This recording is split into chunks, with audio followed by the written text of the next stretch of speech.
This show is clean, pretty much. Mike's Daily Podcast. Episode 670. Hello, it's Mike Matthews broadcasting from the last place on earth, located somewhere in Podcastro Valley, California. Today, Benita, the Disgruntled Fiddle Player, the Brewmaster, plus it's the return of the much-loved feature, Mike on Mobile, where I talk to CLEM.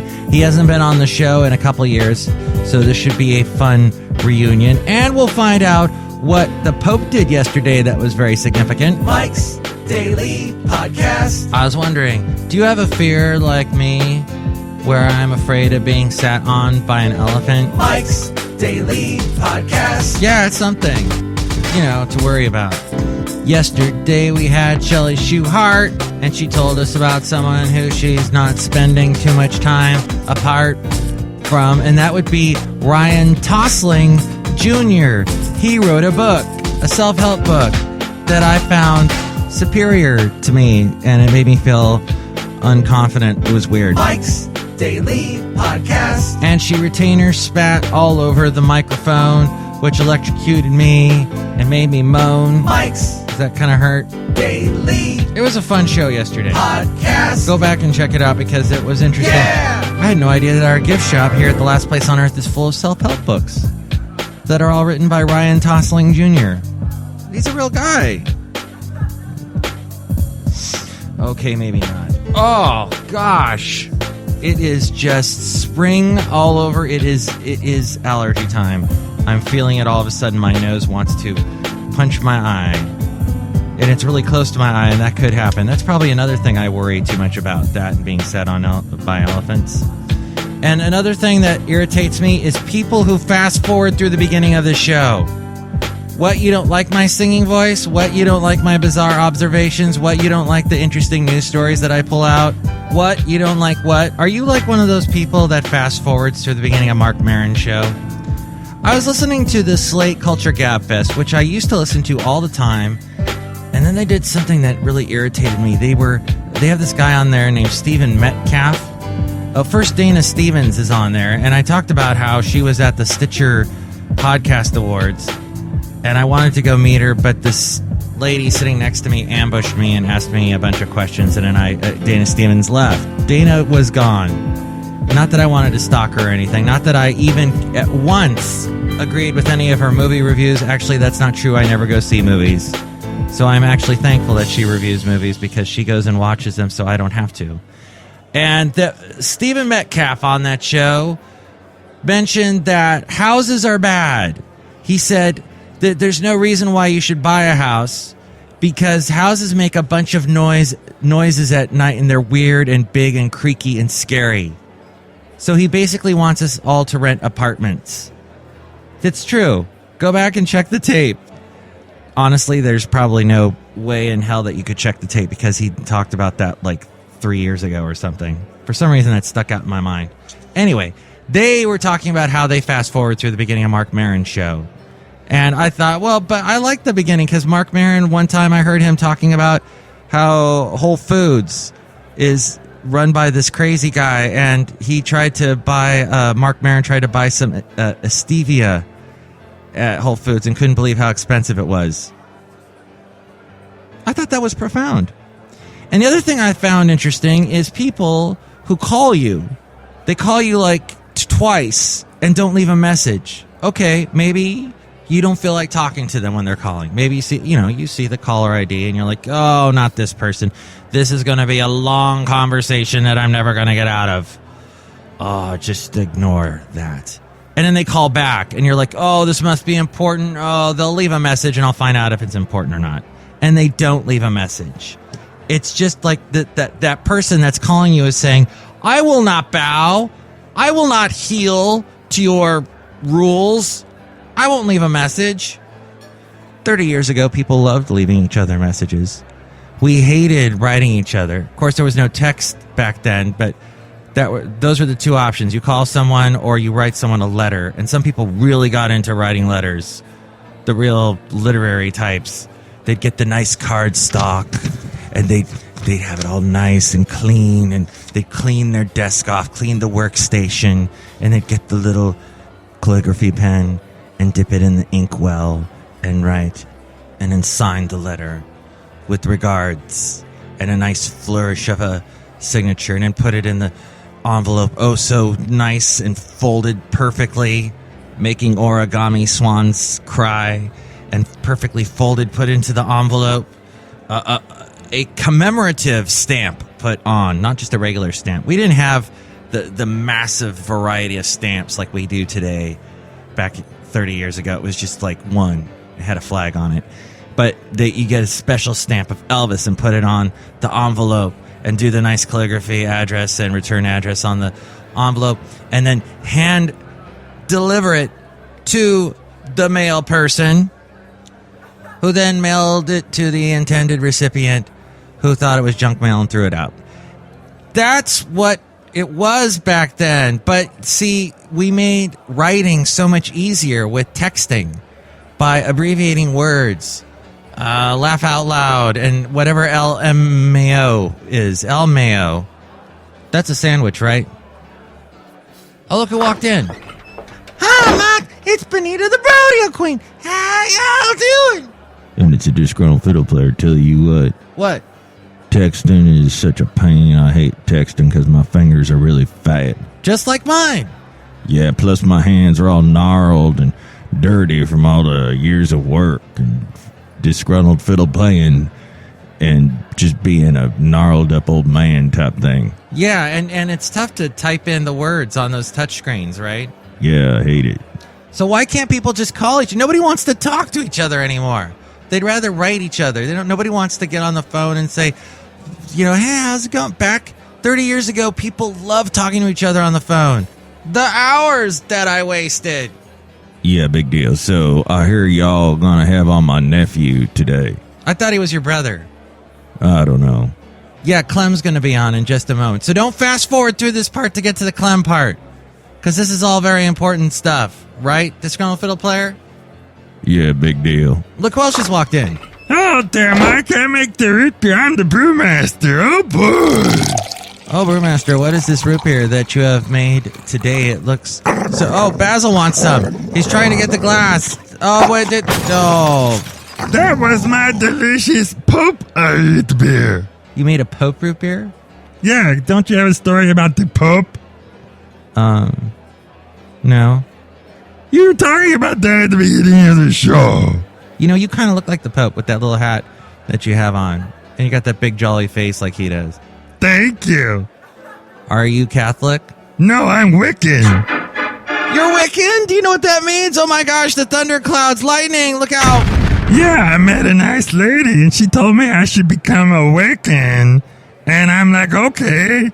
And she was really pretty. And she and I had a lot in common. Oh boy. You both like women and you like to dance around naked in the moonlight? Yeah, what's wrong with that? I'm not saying anything. I don't want lightning to strike me. And you got a big holiday coming up, May 1st. That's supposed to be a big day, big pagan holiday and all that. What's a pagan? I think they're people that don't know how to use a cell phone. Oh, I don't either. So you don't know what El Mayo means? No. Is that a sandwich? That's what I thought too. Weird. So the Pope, who is Catholic, believe it or not, he asked forgiveness for the child sexual abuse scandals in the Catholic Church yesterday. That is the first time that he has done so as Pope. And he also said that the Catholic Church must be very strong in responding to the ongoing legacy of that crisis, including imposing forceful sanctions. Now, why is this important? First, Prancing Francis, you know who I'm talking about, did not merely express regret or sadness for the pattern of abuse in the Catholic Church, but he directly asked for forgiveness. That is a step that the late Pope John Paul II never took, though Pope Benedict, who's now Pope Emeritus, did issue an apology for the crisis during a trip to Australia in 2008. That same year, Benedict became the first pope to meet with abuse victims, which he did during a visit to Washington, D.C. The comments Francis made yesterday will likely raise expectations that he'll put such a meeting of his own on the calendar soon. Second, Francis did not attempt to play down the number of priests involved in incidents of abuse, using the phrase many, many. In the past, church officials were sometimes accused of defensiveness when they insisted that the percentage of priests accused of abuse is relatively low. And third, he used the word sanctions, which suggests that Francis may be open to imposing discipline not only on priests who abuse, but on bishops who don't respond to abuse allegations in ways consistent with the church's official zero-tolerance policy. This according to the BostonGlobe.com.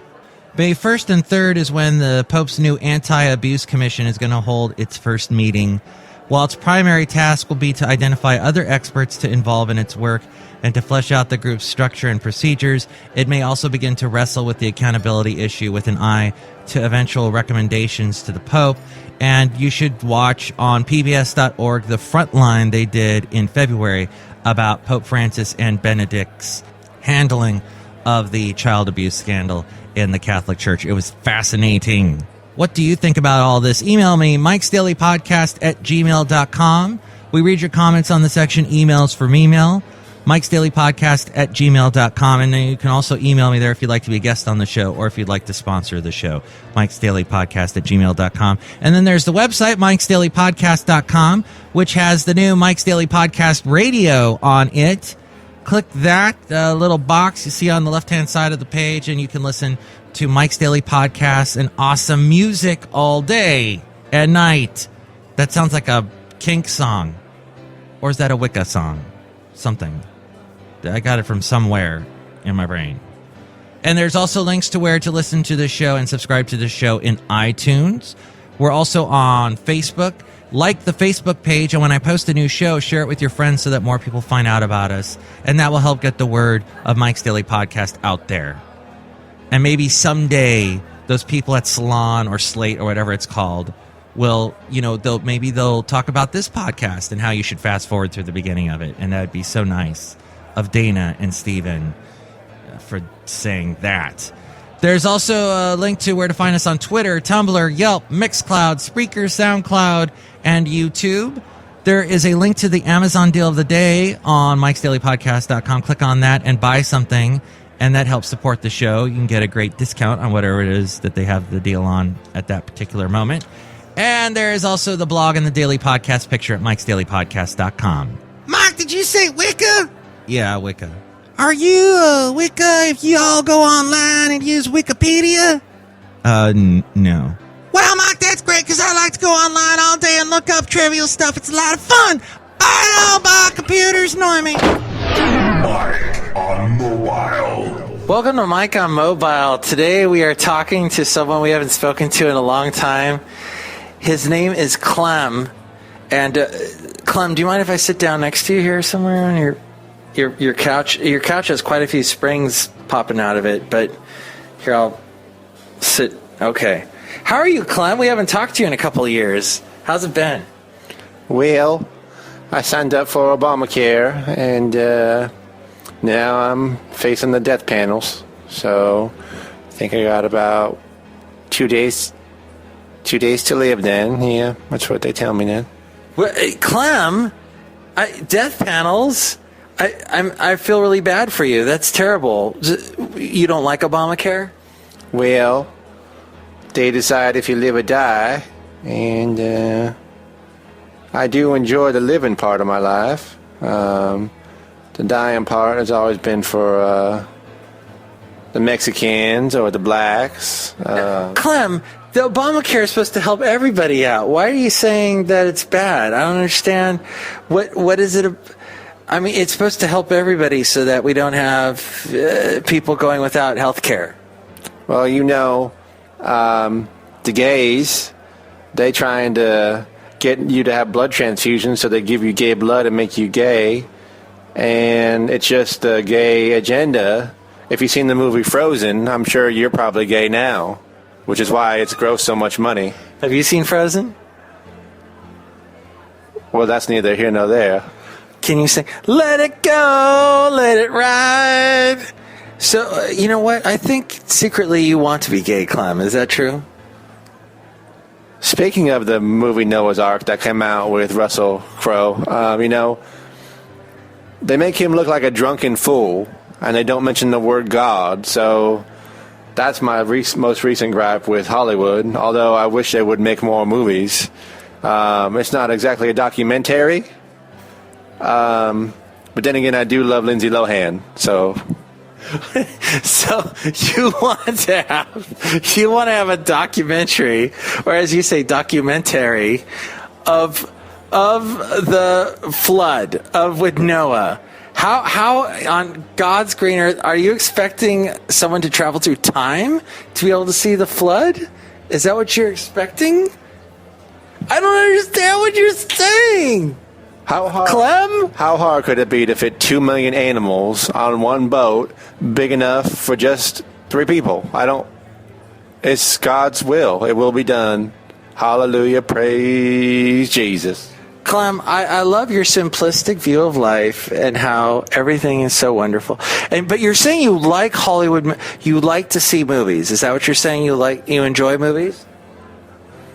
Well, just the ones that are accurate to the Bible. Mm-hmm. Which, if I had to name those major Hollywood motion pictures that would do justice to the Bible on one hand, I could think of 0. But I'm still nevertheless outraged that Noah's Ark has grossed $40 million in 2 weeks.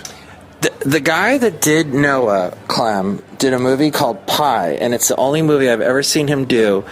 I strongly suggest you see it because it has to do with the Jewish religion. Now, are you familiar with the Jewish religion at all? The people who killed our Lord and Savior, Jesus Christ. You do realize that the Bible, the first half of the Bible that you have probably in your sock drawer, is actually the same Bible that the Jews believe in. It's called, I think it's called the Torah. Is that right? Yeah, that's Torah. The Muslim one is called the Quran. Yes. So there you go. I know that Hollywood is run by Jews, and that Mel Gibson is quite Jewish. But Australian. That's what I said. He doesn't like Jews, Mel Gibson. He's a Jew. Clem, I'm so fascinated by your world. And by the way, I'm really enjoying this ham steak you've given me. It's really delicious.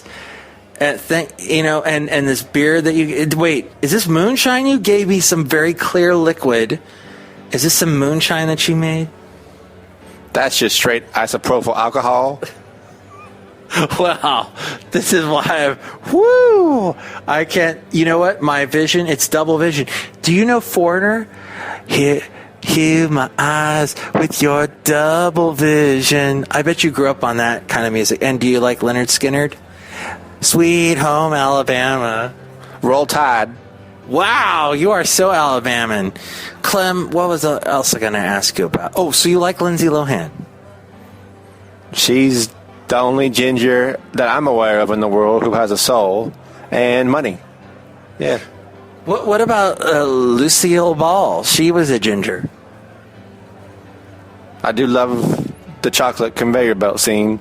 It reminds me of when I worked at a factory when I was a young child in the 30s.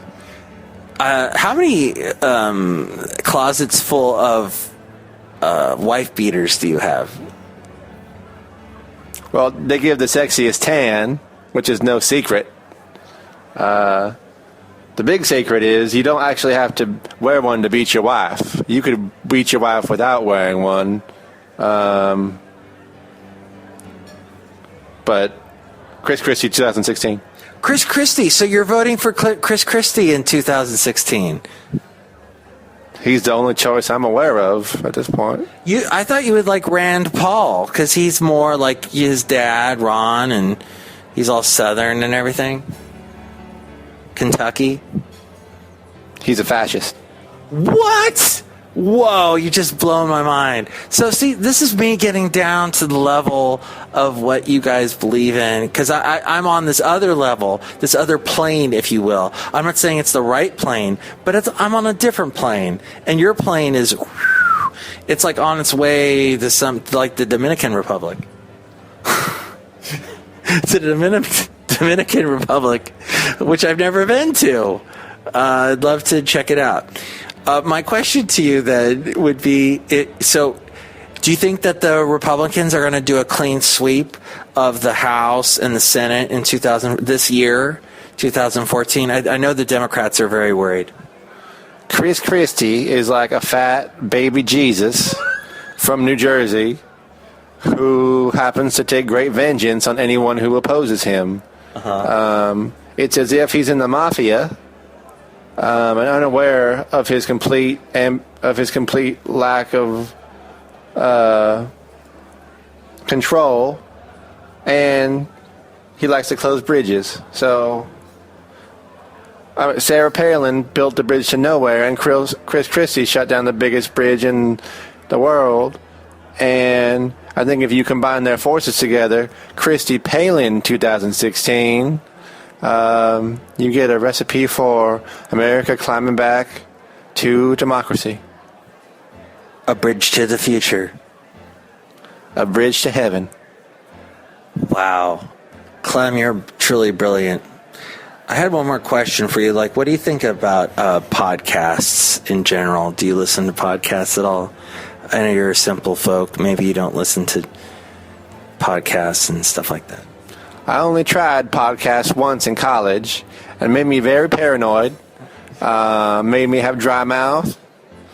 And it's legal in Colorado, but they say it makes kids crazy, so I don't touch it myself. Are we still recording on my mobile? Yes. Oh, thank you, sweet Jesus. Is there any website or anything you'd like to promote, Clem?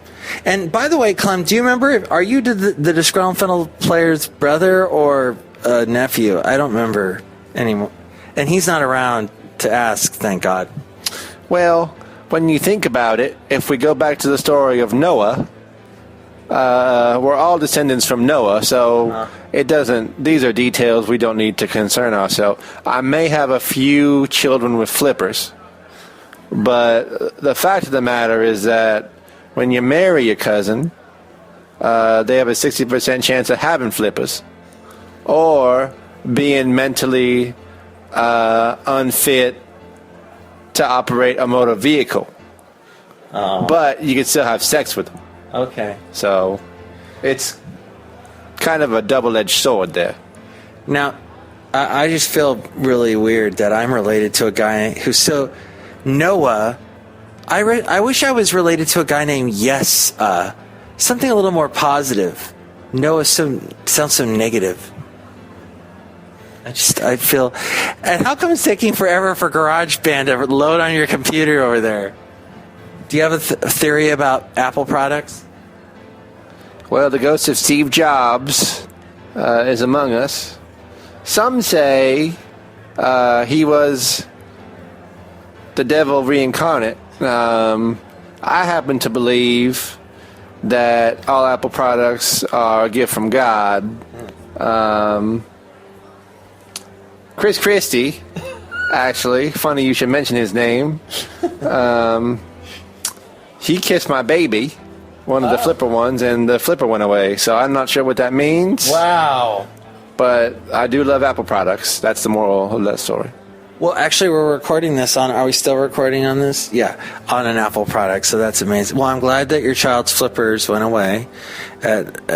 Although I do think you naming your child Flipper is not a really good name for your child. Or Shamu. But, Clem, thank you for being on Mike's Daily Podcast. Do you think my listenership will increase because you've been on the show? It's the Clem bump. I mean, look what I did for Stephen Colbert. He was on my podcast not but 15 years ago. Of course, at that time we didn't call it a podcast, and it was just a cutout of his face. But the point of the story is now he's hosting the Tonight Show or the David Letterman Show or whatever you call it. And Chris Christie 2016. Well, thank you, Clem. It's Clem destined. Clem, thank you for being on Mike on Mobile, Mike's Daily Podcast. It was a very insightful conversation. One last piece of advice I'll leave you with.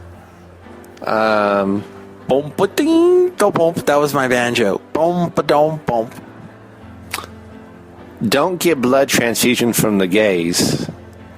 And Obamacare, well, I have my death panel tomorrow, so if I'm back, then I survived. God bless you. As we go outside the last place on earth where we bring you Mike's Daily Podcast somewhere in Podcaster Valley, California. And here's today's podcast picture. So one of Clem's friends sent me this picture. It is of some kind of campaign headquarters or something where they are actually wanting Christie and Palin in 2016. So that's, yeah. Makes your eyes pop out. So check that picture out, MIKEs-DAILY-PODCAST.com. Mark, I don't see what's wrong with that. In fact, I think it's a great idea. Well, this is from the guy that wanted Michelle Bachmann. And what was that guy's name? Oh, Rick Santorum. that's right. What was the thing he kept saying over and over again? Bachman Santorum Overdrive. Right. So you and Clem, do you guys get together? Is he also part of your club? What, the Wrong Side of History Club? Yeah. Do you guys get together for that? Yeah, but he never remembers to bring over a casserole. And it really irritates me. Oh. Hey, do you know your wife likes to go on Wikipedia? Yeah, I know. She's always telling me about things that I didn't know about. She's so smart and beautiful. My Benita the rodeo queen. Thanks, Disgruntled Fiddle Player. Hey, did you know the new Dracula TV show is filmed in England? No, my sweet, that's another piece of knowledge that I did not know about. Yeah, it's true. I think I watched one episode, and I'm like, you know what? Vampires and me, we're done. Mike, I love vampires. They're cool.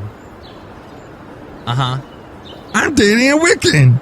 You are. So we will tomorrow bring you the return of the segment Into an Interview, and we will hear from a very cool, special, secret band that you will love.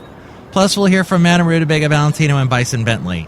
I think I need a tetanus shot after sitting on Clem's couch. I'm going to try and call him up right now and beep, boop, boop, beep, boop, boop, boop, and see if he's there so I can tell him that he needs to pay for my tetanus shot. Oh, he never answers his phone. All right, I'll leave a message. No, I won't. I'm too shy. That's why people don't leave messages. Our society has become too shy. Fascinating. Mark, it says here Matt Damon's first movie was Mystic Pizza. I love you, Benita. Thanks.